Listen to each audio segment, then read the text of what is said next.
Halo Lur, akhirnya jumpa lagi dengan saya Den Miko Lur.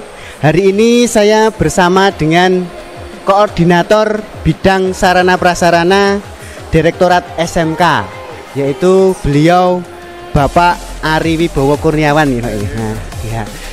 Begini Pak, ini kan kita sudah mengalami pandemi ini hampir 7 bulan.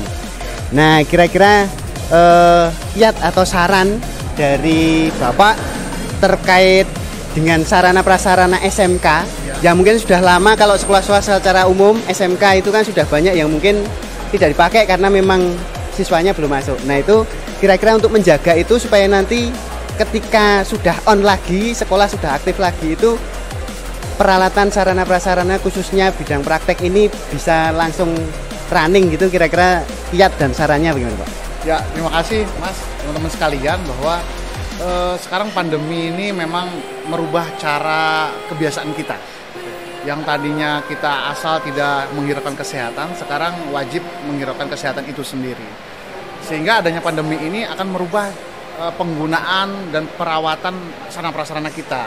Karena kalau berdasarkan penelitian para ahli bahwa COVID-19 ini, virus itu bisa bertahan pada benda mati yang ada di sarana prasarana sekolah. Oleh karena itu, sekarang masih pada belajar di rumah, saatnya pihak sekolah untuk mempersiapkan protokolnya, kemudian tata caranya, serta bagaimana perawatannya, baik sebelum maupun sesudah nanti anak itu menggunakan alat praktik kita. Kenapa? Karena ini harus menjadi sebuah kebiasaan baru. Ya, jadi sekarang sebenarnya Direktorat SMK sudah menerbitkan panduan-panduan bagaimana sih merawat sarana prasarana kita supaya tidak menjadi klaster baru dalam penyebaran virus. Baik itu untuk menggait atau memandu siswa maupun para guru maupun para petugas-petugas kebersihan yang ada di sekolah. Jadi sebenarnya berbeda. Jadi ada pola baru yang harus diperhatikan, wajib mau tidak mau ini harus menjadi prosedur wajib setelah adanya COVID.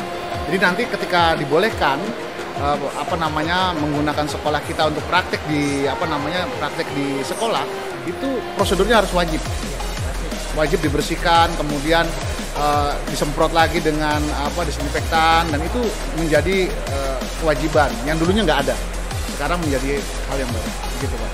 Baik itu Lur. Nah, kemudian ini Pak, tadi kan sudah keliling-keliling melihat ruang praktek untuk SMK Mikael.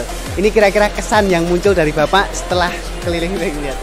Kesan yang pertama luar biasa, amazing ya. Artinya Mikael ini bisa merawat bantuan peralatan yang diberikan oleh Direktorat SMK, yang dimana sekolah lain itu ketika diberikan bantuan peralatan, ketika kami kunjungi kembali, itu alatnya nggak berfungsi.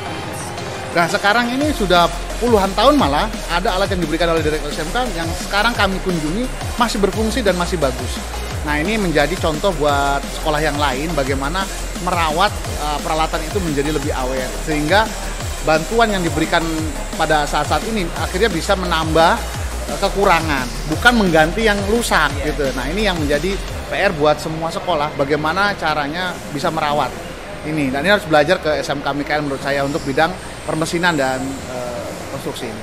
Terima kasih. Kemudian yang terakhir Bapak, ya. Ini kan kemarin Pak Wikan selaku Direktoral Jenderal Vokasi itu kan mencanangkan tentang link and match. Ya. Nah, kemudian peran dari koordinator Sarpras ini di Direktur SMK ini untuk mendukung link and match itu kira-kira kiprahnya seperti apa? Ya. Baik, sebenarnya masalah link and match ini sudah lama, sejak zaman Pak Menteri Wardiman dulu sudah dicetuskan. Hanya saja memang dalam pelaksanaannya ini sekolah ini belum secara konsisten gitu ya menjalankan program itu dengan baik. Kenapa tidak konsisten ya?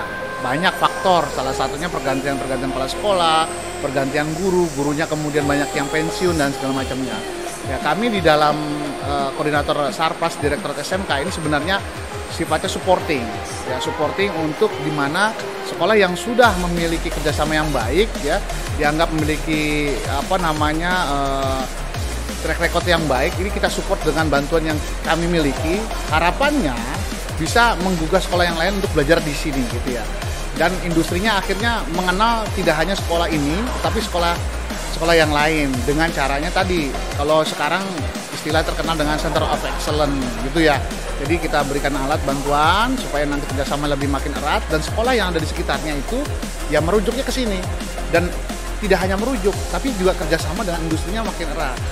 Jadi kerjasamanya tidak dengan satu sekolah MIKL aja, tapi dengan sekolah yang tadinya ada di sekitarnya dan belajar di MIKL.